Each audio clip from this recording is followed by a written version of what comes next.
एक समय की बात है, गौतम बुद्ध के हजारों शिष्य उनके पास अध्ययन करने आते थे। गौतम बुद्ध से जब भी कोई चीज से ज्ञान प्राप्त कर लेता था तो उसे किसी और दिशा में लोगों को जागरूक करने तथा शिक्षा देने के लिए भेज दिया करते थे। बुद्ध का एक शिष्य बुद्ध के आश्रम में लगभग 6 सालों से था। वह शिष्य महात्मा बुद्ध के पास आया और बुद्ध से कहा, मुझे यहाँ आए लगभग 6 साल हो गए, मेरे बाद कितने शिष्य यहाँ पर आए, उनमें से सभी शिष्य को आपने ज्ञान देने के लिए किसी न किसी दिशा में भेज दिया, लेकिन मुझे अभी तक नहीं भेजा, आखिर ऐसा क्यों? क्या मुझे आपका ज्ञान प्राप्त नहीं हुआ है? बुद्ध मुस्कुराए और बोले, यह तो तुम्हें खुद ही समझना पड़ेगा कि मेरा ज्ञान तुम्हें प्राप्त हुआ है या नहीं। शिष्य बोला, हे बुद्ध, आपने इन 6 सालों में जो मुझे उपदेश दिया है वह मुझे सब याद है।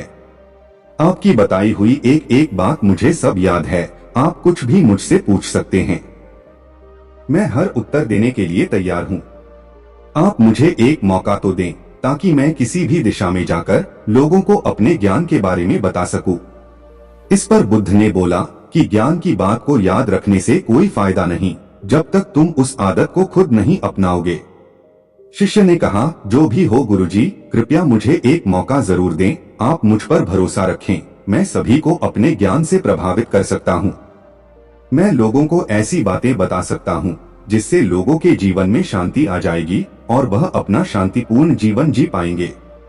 फिर बुद्ध ने कहा, अभी तुम तैयार नहीं हो, जब तुम उसके लिए तैयार हो जाओगे तो फिर मैं तुम्हें खुद ही किसी दिशा में जाने के लिए बोल दूंगा। शिष्य ने कहा, क्या आपने मुझे इन 6 वर्षों में इतना भी ज्ञान नहीं दिया कि मैं किसी को प्रभावित न कर पाऊं? बुद्ध ने कहा, ठीक है, तुम पूर्व दिशा में चले जाओ, वहां एक गांव मिलेगा, वहां से भिक्षा मांग कर लाना और अपने ज्ञान से लोगों की मदद करना। कल सुबह तुम वहां अकेले जाना और शाम में आकर मुझे बताना कि तुमने लोगों की सहायता कैसे की। शिष्य यह बात सुनकर बहुत खुश हुआ और आशीर्वाद लेकर चला गया। वो रात भर ज्ञान समेटता रहा और मन ही मन सोच रहा था कि मैं वहां ज्ञान का ऐसा छाप छोड़ूंगा कि वहां के लोगों के साथ बुद्ध भी मुझसे प्रभावित हो जाएंगे। सुबह उठकर वह महात्मा बुद्ध को प्रणाम करने गया। उन्हें प्रणाम कर वह पूर्व दिशा की तरफ निकल गया। शाम को जब वह वापस आया तो बुद्ध ने देखा कि शिष्य के माथे पर चोट लगी है और खून बह रहा है।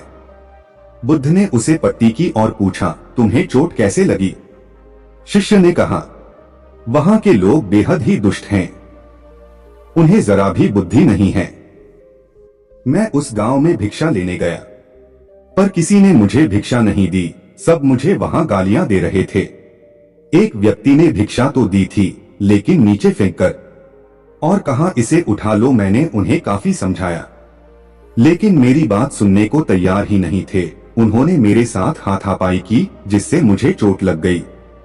बुद्ध, आप मुझे दूसरी जगह भेजिए जहां के लोगों में ज्ञान हो, वो इस तरह ना हो। बुद्ध शिष्य की बात सुनकर मुस्कुराए और बोले, अगर दूसरे गांव में भी ऐसे ही गांव के लोग होंगे तब तुम क्या करोगे? शिष्य ने कहा, हे बुद्ध, मैं ऐसे लोगों को कोई ज्ञान नहीं दे सकता, वह लोग अज्ञानी हैं, उन्हें कौन समझाए? बुद्ध ने कहा, वह लोग अज्ञानी नहीं बल्कि ज्ञानी हैं। उनके पास बहुत ज्ञान है परंतु उनके पास खुद का ज्ञान है।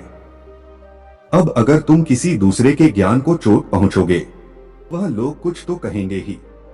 तुम्हें ऐसे लोग हर जगह मिलेंगे, तब तुम अपना ज्ञान उन्हें कैसे दोगे? बुद्ध ने कहा, आज तुम आराम करो, कल शाम को मेरे पास आना।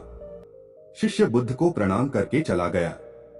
अगली शाम जब वह वापस बुद्ध के पास आया तब वहां बुद्ध के एक और शिष्य मौजूद थे। उनके हाथ में भी चोट लगी हुई थी। बुद्ध ने शिष्य के हाथ पर चोट देखकर उस पर पट्टी की और उससे पूछा, तुम्हें यह चोट कैसे लगी? शिष्य ने कहा, आपने पूर्व की ओर एक गांव में मुझे जाने के लिए कहा था तो वहीं मुझे चोट लगी। बुद्ध ने कहा, वहां तुम्हारे साथ क्या क्या हुआ, तुम मुझे बताओ। शिष्य ने कहा, वहां पर मैंने सबसे भिक्षा मांगी लेकिन किसी ने भी भिक्षा नहीं दी।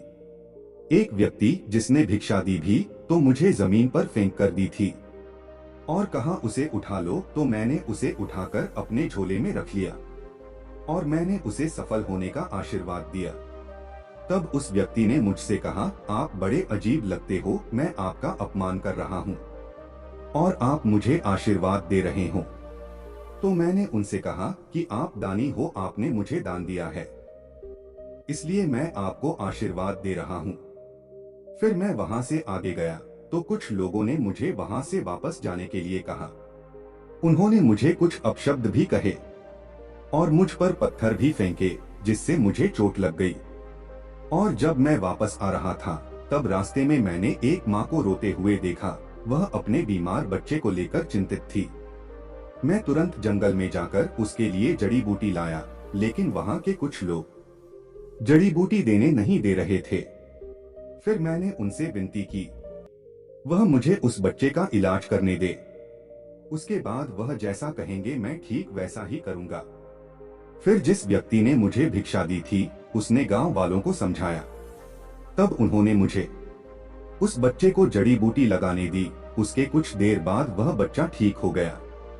फिर गांव के जिन लोगों ने मुझसे अभद्र व्यवहार किए थे उन्होंने मुझसे माफी मांगी और धन्यवाद कहा। फिर मैं वहां से वापस आ गया। हे बुद्ध, मेरी आपसे एक विनती है। उस गांव के लोग बहुत भोले भाले हैं। क्या मैं रोज उसी गांव में जाकर भिक्षा मांग सकता हूँ? यह सभी बातें पहला शिष्य खड़ा होकर बड़े ध्यान से सुन रहा था। उसने यह सुनते ही बुद्ध के चरणों में गिरकर कहा, हे बुद्ध, मैं समझ गया हूँ कि अभी मैं उस लायक नहीं हुआ हूँ कि मैं दूसरों को ज्ञान दे सकूं। बुद्ध ने कहा, हमें हमारे चारों तरफ वैसे ही लोग दिखाई देते हैं जैसे हम अंदर से होते हैं। जब तक हम खुद को नहीं बदल सकते तब तक किसी और को नहीं बदल सकते हैं। खुद में बदलाव लाना ही जरूरी है। अपने आप में बदलाव लाकर ही इस दुनिया को आप जीत सकते हो।